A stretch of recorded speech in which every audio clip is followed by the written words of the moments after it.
Catus, Maximus here. This time a little review of the, I guess you consider the modern era Porter cable PC70 THD. And this has a lot of harmonic distortion. That's the easiest way to put it. Got this from a garage sale. This is the Chinese made ones, the kind of the modern era Porter cable, which are much more budget tools than their classic ones. I used to own one of their classic hammer drills, and they were the American made ones, and they were pretty heavy. This one's pretty heavy too, but it just doesn't have the quite the same build quality. 2019 unit here. This is garage sale find. Pretty cheap considering how much they want for them, especially for a quartered hammer drill. Anyway, I think at like Home Depot or Lowe's, these are 125 bucks. Find them for around 100 bucks online. I actually paid 25 bucks at a garage sale and even got the original box, although it didn't have the side handle or the depth rod. From the original seller. It was actually from a local building supply company, which probably charged him way too much money, although I support local businesses. I was like, that's a good price, and I decided to pick it up. He basically said, the chuck doesn't hold bits, and they get loose, and is rattly. And I assumed him saying it's rattly was because of being a hammer drill, which has these dog teeth, so the spindle goes in and out. But no, he was serious. So, when you hear that kind of sound out of a tool, it's basically a corded power tool at least. It's one of three things. Either the motor's working hard because something's jammed up. There's nothing jammed up here. The other thing is you look at the brushes and see if there's a bunch of fireballs shooting around in there. Would indicate the motor getting burned up. And the third cause is, since it's corded AC, 50 hertz in Europe, 60 hertz in North America, there's the field winding. You have the inner rotating part, which the brushes magnetize, and then you have the field, which is the external electromagnet. And if that gets loose as the AC switches at 60 times a second, it's causing that terrible rattling sound. And that's what it appears to be, because the hammer drill function seems to work. You can disable it. It is a 2-speed, and it's actually spring loaded, so you can easily switch to second gear and you'll hear a click. And that click was it actually engaging into the high speed. So since these are vibratory, they're just like the brushless, cordless hammer drills that people have. These are just the more classic corded ones, and they offer a couple advantages. One, just a lot more speed, 1100 RPM in first gear, 3100 RPM in second gear, half-inch chuck. They're, generally speaking, they're one of the better options to get for a general purpose half-inch drill, because you have the 2 speeds. You can use these to run smaller spade bits and put it in high gear and drill holes real quick, and then you can put it in first gear and do, mixing of paint and that type of stuff. Larger bits for, larger hole making operations or what have you. So the versatility of having the 2-speed gearbox. And then the hammering function, I've never been a fan of these because they just vibrate your teeth out. But for small holes or easy to drill materials, cinder block, brick, red brick, that type of stuff, then they work fine. Otherwise, you really got to get a rotary hammer. Just saying, both of these tools are relatively similar in size. Relatively. But one of these will drill through concrete and stone rock and all that kind of stuff like 100 times faster than what one of these can do without all the vibration in your hand. Anyway, so this works, but I gotta knock it down to figure out if the field's loose. That's what it sounds like.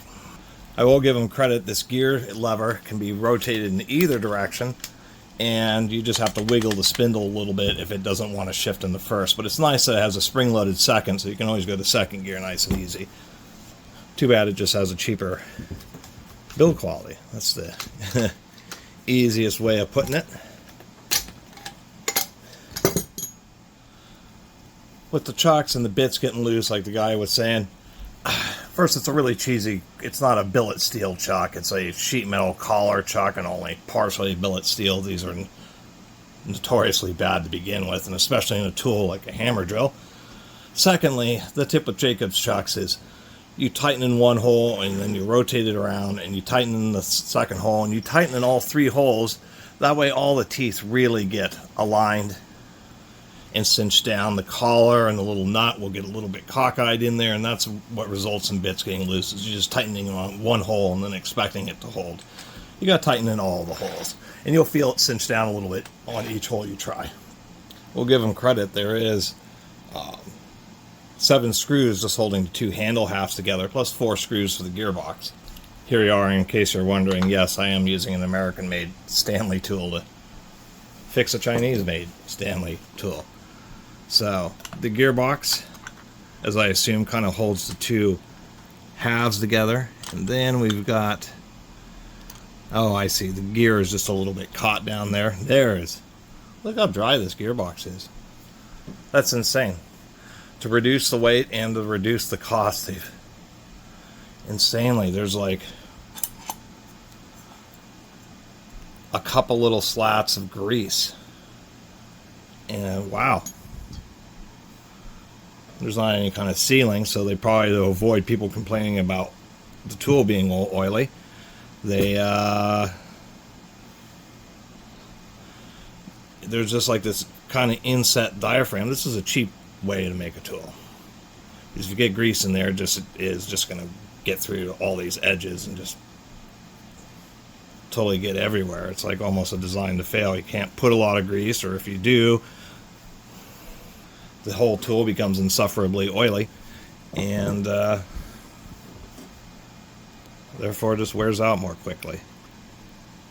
Pull this out of here. Well, that's a rubber sealed ball bearing there. Should have taken the chuck off first so I could have got this all apart, but we do indeed have a ball bearing way down the front. It's just sized so that the spindle can slide back and forth and do the hammer drill function. We have a little spring that kind of preloads it. There's our shift knob, and it runs this little shift fork in there.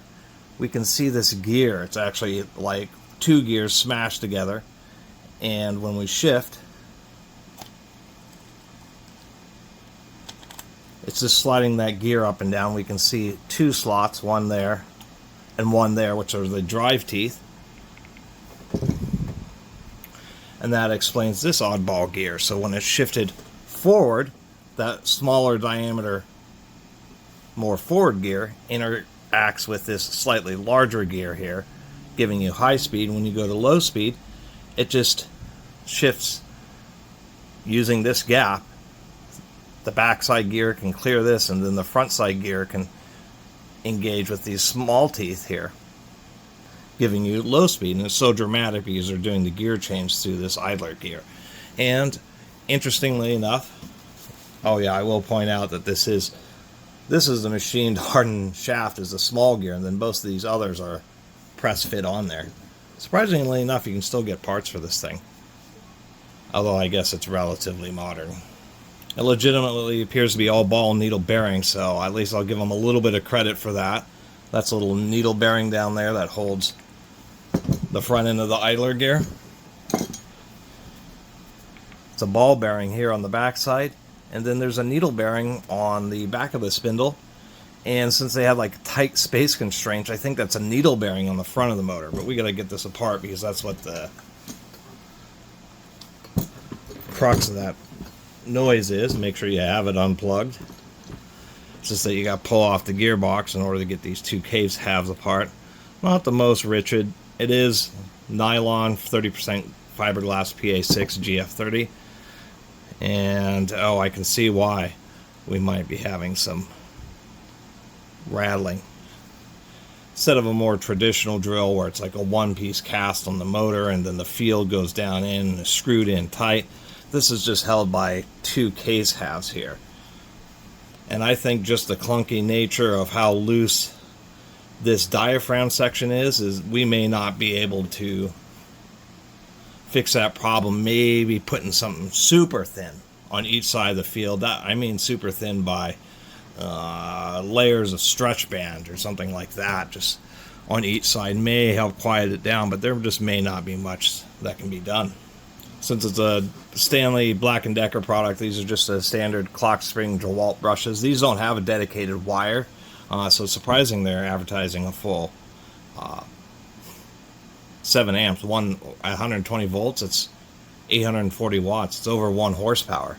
So kind of small, surprisingly, when they don't have a dedicated wire, but I mean, this thing has hardly any use on it. It just sounds like trash, and it's just, I believe, due to the just simply the way the darn thing is constructed.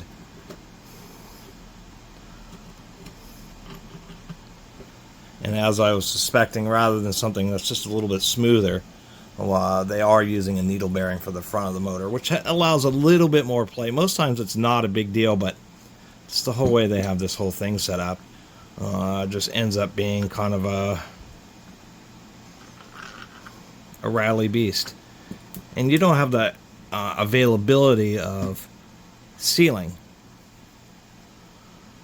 a needle bearing like that unless you have another dedicated seal behind it, which they don't. And so that is a disappointment. It's just a bit more cheaply assembled, and unfortunately it means that it's just going to be a rattly tool. I don't, spending the time trying to find something just to shim it up a little bit. I've done it a couple times, like on Dremels, but on something like this, it rattles around so much. I think the issue would end up coming back, or you'd have such a thick layer of stuff that the whole case is like splitting apart. And really, there's another issue, that tolerances between these armatures and the field are surprisingly tight. So over time, it will end up wanting to come into contact with it. If the pads you put in aren't exactly the same like consistency, then one will get compressed a little more than the other, causing the field to want to shift from one side. It's just it's like they put in some effort to make it a decent tool, but then there's like just some fundamental issues like this where it's always going to be noisy, and it's kind of a, some people say designed to fail, but just not a very smooth sounding, tool that they're intending to last a long time. Just, cheaper diet rather than just a full diaphragm, a more cheapified version. They still, put in all rolling bearings, which is surprising for how cheap the rest of the tool is. I mean, literally, there's almost no grease whatsoever in this gearbox. And the oil that gets released from grease, whatever you do, it's just gonna, the way this, all the little gaps and stuff, this thing will be very oily very quickly.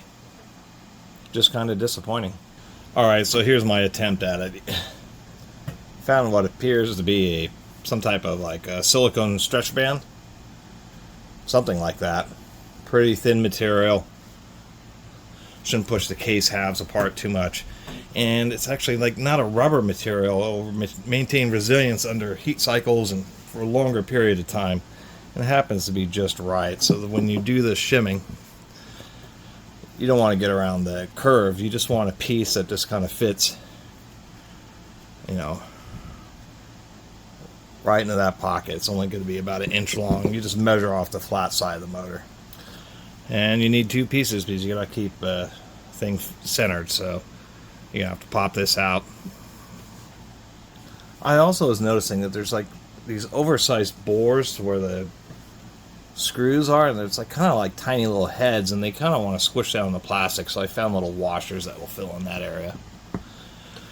So as soon as you squeeze everything together, it will have a hard time turning because you have that pad that's under one side. Once you screw the 2 case halves together, then it should center itself because you've used the same piece of material on both sides, giving it even pressure. Once you get some of the screws in and torqued down, then you just check to make sure the motor spins freely. And then the little shimming operation shimming it is a success. We'll see if it actually stops the noise. I like the little washers I put in here. It makes it just seem a little bit more robust. So, as I was mentioning about the needle bearing in the front of the motor, the reason that isn't used is because of that vibration. It's rare that manufacturers will do this because the needle bearing just needs a little bit more tolerance versus a ball bearing. And because of that little bit of extra tolerance, even though we did have a successful shimming operation, It's the actual commutator rattling around. That. It's a shame. It's a design flaw, really. And it has to do with the cheap diaphragm. If they had a full-size diaphragm, it would be a little bit thicker on the back, so they would have had space to put a normal ball bearing. They use the needle bearing because this cheap diaphragm doesn't have the space for the big extra diameter of it. And it's really pretty crummy. You know, it will last a decent amount of time, but as bits of debris get into that, inevitably, because that debris will get in behind the fan, and there just isn't a seal like there is on this bearing. Oddly enough, they use a rubber seal bearing internally, but such a deep diaphragm that where it's most important here at the motor, they don't. So grit will get in there, it will just start to destroy the motor shaft. So when that bearing and motor go out, it'll basically take out the whole tool. So that's my teardown review of the PC70 THD, which has a heck of a lot of distortion. It's such a shame. Just on paper it seems decent, and charging $100 to $120 or more in stores for this, it just makes you feel like you bought just a Harbor Freight unit, where they can advertise that it has all ball needle bearing construction, all rolling elements, and that is indeed true, but just cheapifying, just to save a little bit of money in the bearing and some machine work.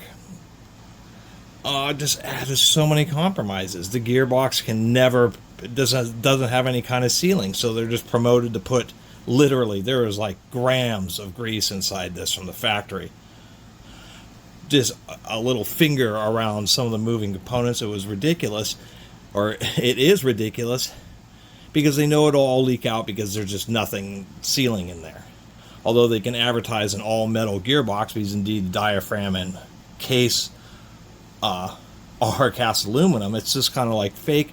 The needle bearing on the front of the motor, instead of having a proper diaphragm with depth and having to do the machine work to hold the ball bearing, means after doing all that work trying to shim up the field to keep the field from rattling, which is a common cause of this noise, in this case it's actually the armature. So not having any sealing, and that needle bearing, this is made for drilling masonry. It's the worst kind of dust. So at least I got a video about it, a little teardown to see how it was built. Such a shame that it has all rolling bearings for them just to kind of negate that upgrade. I mean, they should have used sleeve, like I said, made it super cheap. But at least I got a video out of it, and this is something I put on like Facebook Marketplace for $20. I'll take a $5 hit. Spend a little bit of time putting a little bit of extra grease on it, and it certainly will give somebody $20 worth of work out of it.